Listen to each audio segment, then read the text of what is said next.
Elles les affranchissent des passions et les séparent des païens. Puisque Christ a souffert dans la chair, faites-vous une arme de la pensée que celui qui a souffert ainsi en a fini avec le péché, et n'obéissez plus aux convoitises des hommes, mais à Dieu, le reste du temps que vous avez encore à passer ici-bas. Il suffit que dans le passé vous ayez participé à tous les vices des païens, 1 à 3. Les païens, qui blasphément, sont réservés au jugement universel, préparé par la prédication de l'évangile aux morts. Ils trouvent étonnant que vous ne les suiviez pas dans leur désordre et ils blasphément. Ils rendront compte à celui qui va juger vivants et morts. Car l'évangile a été annoncé aux morts aussi, afin qu'après avoir subi la mort du corps, ils puissent participer à la vie de l'esprit, qui est la vie de Dieu. 4 à 6. Utilité des souffrances prouvées par l'expérience des chrétiens. Verset 1. Verset 1 à 6. Utilité des souffrances prouvées par l'expérience des chrétiens. Verset 2. Ces paroles sont intimement liées à tout ce qui précède, 1 Pierre 3.18-22. Christ a souffert, b. C. Omette les mots pour nous, qui se lisent dans majuscule, version, selon la chair, il est mort, il est ressuscité, il a été glorifié, or, ce qui a eu lieu dans le chef a lieu aussi dans les membres par leur union vivante avec lui. Conclusion, donc, armez-vous, car c'est d'un combat qu'il s'agit pour quiconque veut suivre Christ, de la même pensée qui a soutenu Christ dans ses souffrances, la pensée que ses souffrances n'étaient pas inutiles, mais opéraient le salut des hommes. Cette pensée, Pierre la formule, pour Christ comme pour le croyant, en ces termes, que celui qui a souffert selon la chair a été libéré du péché. Pour Christ, la mort qu'il a soufferte l'a libéré du péché des hommes de la condamnation qu'il avait acceptée, Romains 6.7, Romains 6.10, pour le croyant aussi, souffrir est le moyen de mourir au péché, dans la communion de son Sauveur et par là même d'être délivré du péché, Romains 6.5-7, Romains 6.11. Le verbe que nous traduisons, a été libéré du péché, signifie à l'actif, retenir, faire cesser, d'où libérer quelqu'un d'un emploi, d'une obligation. Au moyen, il se rencontre souvent dans le sens de se reposer ou cesser et plusieurs le traduisent dans notre passage par « à cesser de pécher ». Mais nous pensons plutôt qu'il est employé au passif, celui qui, avec Christ, a souffert quant à la chair, a éprouvé que le péché ne domine plus sur lui. Et dès lors il vit, non plus, comme auparavant, selon les convoitises des hommes, mais selon la volonté de Dieu. L'apôtre Paul s'exprime en des termes semblables en traitant le même sujet, Romains 6.5-14, comparé ci-dessus 1 Pierre 3.20, 1 Pierre 3.21, note. La traduction littérale du verset 2 est, pour ne plus vivre le reste du temps en chair selon les convoitises des hommes. La plupart de nos versions rattachent cette proposition à la seconde partie du verset 1 et la considèrent comme faisant partie de la pensée dont les lecteurs doivent s'armer. Elles sous-entendent alors le pronom lui, le temps qu'il lui reste à vivre dans la chair. Mais comment une telle pensée a-t-elle pu être celle de Christ? Il est plus naturel de voir dans les mots, pour ne plus vivre, l'indication du but en vue duquel l'apôtre dit aux chrétiens, armez-vous. Et de traduire, le temps qui vous reste à passer en la chair. On a proposé aussi de traduire, Christ ayant souffert dans la chair, armez-vous de cette pensée-là, stapfer, ou de la même disposition, wesake, car celui qui a souffert. Cette manière de construire est moins naturelle. Verset 3. Le texte reçu, majuscule, porte, c'est assez pour nous. B. À omettre pour nous. En effet, l'apôtre ne peut se compter au nombre des païens, dont il décrit les vices et les idolâtries. Ce passage prouve que l'épître n'a pas été adressé à des chrétiens sortis du judaïsme. Le souvenir douloureux des années passées dans le péché et perdu pour Dieu est, pour le chrétien, un bien puissant motif de ne plus perdre un jour, c'est assez. Verset 4. Grec, en quoi, parce que dans le temps passé vous avez vécu comme des païens, verset 3, il trouve étrange que vous ne couriez pas avec eux pour vous jeter dans le même débordement de dissolution. La conduite seule des chrétiens, leur abandon du monde et des relations formées dans le péché, sont déjà sans le témoignage de leurs paroles, une accusation et une condamnation pour ceux qui persévèrent dans les voies du mal. Aussi ces derniers manifestent-ils leur déplaisir par des paroles de blasphème. Le grec porte un simple participe, sans particule de liaison ni régime, blasphémant. Ce verbe, employé sans complément, désigne à la fois des calomnies contre les chrétiens et des blasphèmes contre Dieu. C'est en restreindre la signification que de traduire, il vous calomnie. Verset 5. Dieu, d'après 1 Pierre 1.17.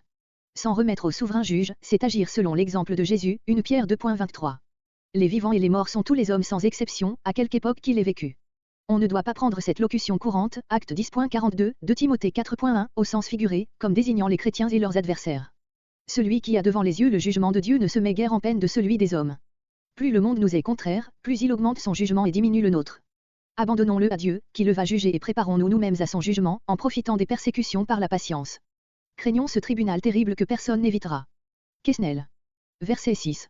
Les interprètes établissent de deux manières la relation du verset 6 avec verset 5. Pour les uns, ils confirment l'imminence du jugement. Le juge est prêt, car l'évangile ayant été annoncé, il ne reste plus que la fin. Bengel. Les autres y voient une confirmation de l'idée que le jugement s'étendra aux morts, les morts eux-mêmes seront jugés, car l'évangile leur a été annoncé, ils ont été mis en demeure d'accepter ou de repousser le salut. Cette dernière relation nous paraît la plus naturelle, car après la pensée énoncée au verset 5, il importait à l'apôtre d'affirmer l'universalité du jugement, plutôt que son imminence. Une autre question qui divise les interprètes est de savoir si les morts, auxquels l'évangile a été annoncé, vivaient encore sur la terre quand cette prédication leur fut faite, ou s'ils l'entendirent dans le séjour des trépassés. La plupart de ceux qui estiment que dans une Pierre 3.19-20 il est question d'une activité de Christ exercée dans l'Empire des morts, retrouvent ici la même pensée, précisée et développée. L'Évangile est nommé expressément comme le sujet de la prédication de Christ et cette prédication ne s'adresse plus seulement aux morts du temps de Noé, mais à tous les morts, car ce terme a probablement la même valeur qu'au verset 5, comparé la note précédente. Plusieurs interprètes, même parmi ceux qui voient dans une Pierre 3.19-20, une prédication faite aux morts, Bengel, Ustry, von Saden, se refusent à admettre une relation entre ce passage et celui qui nous occupe. Suivant eux, cette tournure impersonnelle, grecque, il a été évangélisé, ne saurait s'appliquer à la prédication faite par Christ, une Pierre 3.19, mais désigne la proclamation du message évangélique dans le monde par les chrétiens, et, par conséquent, ceux à qui ce message a été annoncé étaient alors encore au nombre des vivants.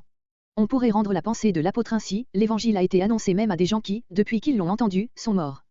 Son intention serait de répondre à cette objection, que leur sert-il d'avoir embrassé l'Évangile, de l'avoir professé fidèlement malgré les persécutions, puisqu'ils sont morts avant le retour de Christ, comparé 1 Thessaloniciens 4.13 et suivant, 1 Corinthiens 15.12, 1 Corinthiens 15.29 et suivant. Eux aussi peuvent attendre avec espérance le jugement suprême, où justice leur sera rendue, verset 5, car, du moment que l'Évangile leur a été annoncé, la mort physique n'a été pour eux qu'un jugement atteignant leur chair et ils sont assurés de la vie divine pour leur esprit. Cette explication, von Saden, est ingénieuse, mais n'introduit-elle pas dans le texte une idée qui lui est étrangère? Et n'y a-t-il pas inconséquence à ne voir dans les morts du verset 6 que des chrétiens tandis que ceux du verset 5 sont tous les trépassés? L'Évangile a été annoncé aux morts non seulement pour que le jugement universel pût avoir lieu, verset 6 début du verset, mais aussi afin d'amener par ce jugement même le triomphe de la vie divine, verset 6 fin du verset. Les termes dans lesquels ce but de la prédication évangélique est indiqué présentent quelque obscurité, afin qu'ils fussent jugés comme des hommes, grecs selon les hommes, comme il arrive à tous les hommes, quant à la chair et qu'ils vivent comme Dieu, grecs selon Dieu, comme il appartient à Dieu, quant à l'esprit. Au premier abord, il semble que les deux verbes de la proposition sont coordonnés et expriment le double but en vue duquel l'évangile a été annoncé aussi aux morts. Mais cela est inadmissible, car ce but ne peut être exprimé par les mots, afin qu'ils fussent jugés quant à la chair. Il ne saurait s'entendre, comme l'admettaient nos précédentes éditions, du jugement intérieur et spirituel que l'Évangile exerce dans la conscience de l'homme, pendant qu'il est en la chair et qui a pour effet de le sauver du jugement dernier, Jean 3.18, Jean 3.16.8-11, 1 Corinthiens 11.32. Tous les interprètes s'accordent à voir dans le jugement quant à la chair selon les hommes une désignation de la mort physique. Or comment la mort serait-elle le but de la prédication de l'Évangile? Celle-ci ne peut avoir qu'un but, afin qu'ils vivent quant à l'esprit. Les mots, afin qu'ils fussent jugés quant à la chair n'expriment que la condition préalable à laquelle l'homme doit se soumettre pour atteindre ce but. On pourrait paraphraser avec la plupart de nos versions, afin que, après avoir été jugés comme des hommes quant à la chair, ils vivent comme Dieu quant à l'esprit. Si l'apôtre ne s'est pas exprimé ainsi, s'il a préféré une construction qui prête à équivoque, c'est probablement qu'il désirait accentuer l'antithèse, qu'ils fussent jugés quant à la chair, qu'ils vivent quant à l'esprit. Verset 7. Vigilance et charité. En vue de la fin imminente, soyez sobres pour prier, aimez-vous les uns les autres d'un amour qui couvre les péchés, exercez l'hospitalité, 7 à 9. Fidélité dans l'emploi du dos de Dieu. Que chacun mette au service des autres la grâce qu'il a reçue de Dieu, dans l'enseignement, dans l'administration, afin qu'en toute chose Dieu soit glorifié par Jésus-Christ, 10, 11. Versets 7 à 11. L'approche de la fin, motif de vigilance, de charité, de fidélité.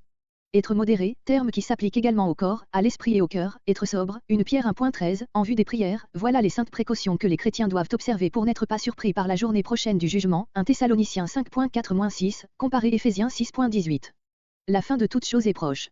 Voir à ce sujet les notes sur 1 Thessaloniciens 4.15, 2 Thessaloniciens 2.13, Matthieu 24.36 et suivants, 2 Pierre 3.8-11. Verset 8. Les péchés des autres, comme il paraît par Proverbe 10.12, d'où ces paroles sont tirées. Couvrir les péchés. Doit s'entendre à l'égard du prochain, non à l'égard de Dieu. Personne ne peut couvrir les péchés devant Dieu, sinon la foi. Mais ma charité doit couvrir les péchés de mon prochain, comme la charité de Dieu couvre mes propres péchés, si j'ai la foi. Luther. Couvrir les fautes d'un frère c'est, dans ce sens, les cacher à d'autres, les pardonner, les oublier, si elles ont été commises contre nous. Le futur du texte reçu, Saint, couvrira, qui fait penser au jugement dernier, a été corrigé d'après B. A. Comparé Jacques 5.20, où les mêmes paroles se retrouvent. Verset 9. Romains 12.13. Quiconque murmure dans l'accomplissement de ce devoir, n'est pas animé de l'amour qui doit l'inspirer, verset, émoticône n'en croyant pas ses yeux, verset 10. Grec, de la grâce variée de Dieu. Romains 12.6 et suivant, 1 Corinthiens 12.4 et suivant, note. Verset 11. Application du précepte donné au verset 10. Grec, si quelqu'un parle, comme oracles de Dieu. Parler doit s'entendre de la parole prononcée en public, dans les assemblées de l'Église. Les paroles qui s'y feront entendre ne doivent être que des vérités divines révélées, des oracles de Dieu, Romains 3.2. Tout discours qui ne reproduit pas ceci fidèlement est sans utilité pour l'édification, tout discours qui proclame la vérité divine sans le sérieux et l'onction qui lui conviennent, la profane. Exercer un ministère, grec service, remplir les fonctions de diacre. Ne peut se faire avec bénédiction que si on l'exerce, grec, comme par une force que Dieu fournit, de quelque nature que soit du reste le service, quelque humble qu'il puisse être. Cette doxologie, dans l'original, peut se rapporter à Dieu ou à Jésus-Christ. Tout ce que dit ou fait le chrétien doit avoir pour but la gloire de Dieu par Jésus-Christ, qui rend son œuvre acceptable devant Dieu. Ce principe, bien appliqué, sanctifierait la vie tout entière. Verset 12. Avec Christ dans l'affliction et dans la gloire. Ne soyez pas troublés de la persécution allumée parmi vous. Réjouissez-vous d'avoir part aux souffrances de Christ, pour avoir part aussi à la joie de son triomphe. 12, 13. Souffrir comme chrétiens et non comme malfaiteurs. Si c'est pour le nom de Christ que vous êtes outragés, vous êtes heureux, car l'Esprit de Dieu repose sur vous, que nul ne soit puni pour quelque méfait, mais s'il l'est comme chrétien, qu'il en rende gloire à Dieu. 14 à 16. Le jugement. Il va commencer par nous, la maison de Dieu. Si nous avons à souffrir ainsi, que deviendront ceux qui n'obéissent pas à l'Évangile? Que ceux qui souffrent selon la volonté de Dieu recommandent leurs âmes au fidèle Créateur, en faisant le bien. 17 à 19. Versets 12 à 19. Soyez heureux de souffrir avec Christ, car le jugement commence par la maison de Dieu. Comparez Jacques 1.2, note. Un des principaux buts de l'apôtre était d'offrir à ses frères des consolations efficaces dans les jours d'épreuve et de persécution. Il l'a fait dès l'abord, 1 Pierre 1.6, 1 Pierre 2.19, puis il a montré l'utilité des afflictions dans la conformité du chrétien avec son Sauveur, 1 Pierre 3.18, 1 Pierre 4.1. Maintenant il revient, verset décembre 2016, à cette pensée, si propre à ôter à la souffrance tout ce qui nous l'a fait paraître étrange, puisqu'au contraire ce qu'il y aurait vraiment d'étrange, ce serait que les disciples d'un maître crucifié ne souffrissent pas. En même temps Pierre prépare ainsi ses lecteurs à ce qu'il a à leur dire sur le jugement de Dieu, qui doit commencer par sa propre maison, versets 17 à 19. Verset 13. 1 Pierre 1.7. Les souffrances de Christ ne sont pas les épreuves endurées pour l'amour de lui, pour sa cause, mais les souffrances qu'il a lui-même endurées et par lesquelles il soutient celui qui souffre pour lui, comparez 2 Corinthiens 1.5-7, 2 Corinthiens 4.10 et suivant, Philippiens 3.10, surtout Colossiens 1.24. Verset 14. Homo, l'esprit de la gloire, Codex Sinaiticus ajoute, et de sa puissance. Quel contraste entre les outrages du monde et le glorieux esprit qui anime et fortifie les chrétiens. Voilà pourquoi ils sont proclamés bienheureux. Cette consolation est si puissante, qu'elle a soutenu et rendu joyeux beaucoup de martyrs. Le texte reçu ajoute, il est blasphémé par eux, mais il est glorifié par vous. Il s'agit de Christ que le monde blasphème, tandis que les chrétiens le glorifient en souffrant pour lui. Ces mots manquent dans Codex Sinaiticus, BA. Verset 15. S'ingérer dans les affaires d'autrui, grec surveiller autrui, peut s'appliquer à toute fausse activité déployée par quelqu'un sans y être appelé, comparez 1 Thessaloniciens 4.11, 2 Thessaloniciens 3.11, 2 Thessaloniciens 3.12. Il peut s'entendre d'un prosélytisme indiscret, 2 Timothée 3.6. Le reproche de jeter le trouble et la division dans les familles fut, dès l'origine, adressé aux chrétiens, acte 17.4-6, comparez Luc 12.51-53. Nul ne méconnaîtra la profonde sagesse toute pratique de cet avertissement. Verset 16. Le nom de chrétien, acte 11.26, acte 26.28, dont tout le monde se glorifie aujourd'hui, était alors une injure. Mais comme il était donné aux croyants en haine du beau nom de Christ, l'apôtre engage ses frères à s'en faire gloire et à rendre grâce à Dieu de ce qu'ils partageaient l'opprobre de leur Sauveur, acte 5.41. Le texte reçu porte, qu'il glorifie Dieu à cet égard, ou en cette partie, de la souffrance. Le vrai texte, Codex Sinaiticus, B. A, porte, grec, en ce nom-là, le nom de chrétien, qui est celui de Christ, loin de l'Éternel. Verset 17. Grec, et si premièrement par nous. Le jugement de Dieu sur l'humanité, annoncé par le Sauveur, devait en effet commencer par la persécution de ses enfants, Matthieu 24.9 et suivant, Dieu ne voulant châtier les nations qu'après qu'elle aurait mis le comble à leur endurcissement par la réjection de sa grâce. Mais si les chrétiens eux-mêmes devaient tant avoir à souffrir de ces temps terribles, que sera ceux de ceux qui resteront rebelles à tous les appels de Dieu? De plus, jugement signifie séparation, triage et l'un des résultats de ces temps d'épreuve devait être de séparer entièrement les chrétiens de la nation juive et du monde. Dans ce sens aussi le jugement devait commencer par la maison de Dieu.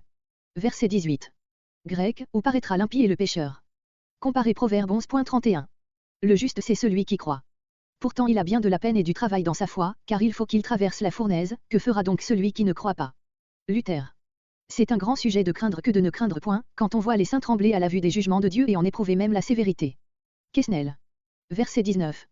Grec, remettent leurs âmes à un fidèle Créateur. Conclusion des versets décembre 2016, bien consolante pour ceux qui souffrent selon la volonté de Dieu, versets entre 15 et 16. L'apôtre exhorte les chrétiens souffrant à recommander à Dieu leur âme, parce qu'elle était exposée à bien des dangers dans ces temps mauvais et que Dieu, le fidèle Créateur des âmes, saurait déployer sa toute-puissance pour les préserver de tout dommage. Que ce soit là ta grande consolation, Dieu a créé ton âme quand tu n'existais pas encore, et sans tes inquiétudes et ton activité, il saura bien te la conserver. Luther.